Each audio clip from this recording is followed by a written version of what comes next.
Hello. We are back again with our readings from the corpus of early Arabic sources for African history.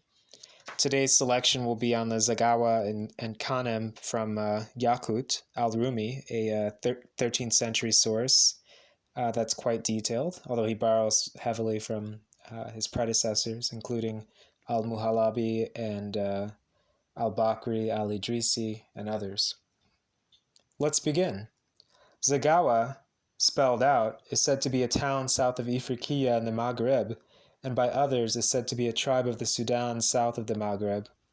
It is about them that Abu al-Ala al-Mari said, of the alternation of nights and days, "With 7 Zaghawa slave girls married, by your favor, to 7 Greek slaves." Abu Mansur says that the Zaghawa are a race of the Sudan, and the relative adjective derived from their name is Zaghawi. Ibn al-Arabi says that Zagi is a smell of the Habash. Al-Muhalabi says that the Zaghawa have 2 towns, one of them called Manan and the other Tarazki, both situated in the first clime, and their latitude is 21 degrees. He also says that the kingdom of the Zaghawa is a great kingdom among the kingdoms of the Sudan. It borders in the east on the kingdom of the Nuba, who dwell in the uppermost part of Upper Egypt, there being between them a distance of 10 days' traveling. They are many nations. Their country is 15 stages in length by the same in width, in continuously inhabited lands. Their houses are all reed huts, as is also the palace of their king, whom they exalt and worship instead of Allah. They imagine that he does not eat any food. There are persons who have charge of this food secretly and bring it to his house.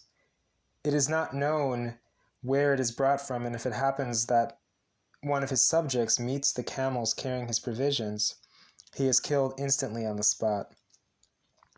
He drinks his beverage in the presence of his select companions. This drink is made of millet fortified with honey.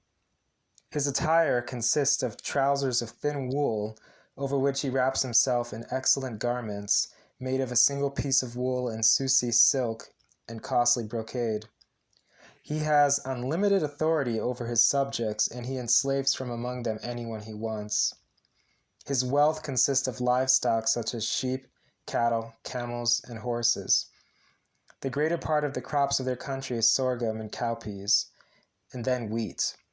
Most of his subjects go naked, wrapped only in skins.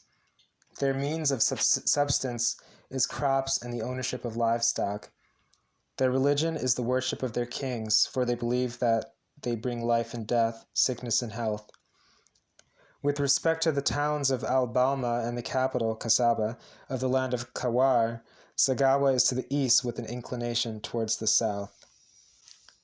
So this brief description of the Zaghawa is informative in the sense that it relies on older sources like Al-Muhalabi to point out with some detail what life was like and how so-called Zaghawa peoples were organized in pre-Islamic periods.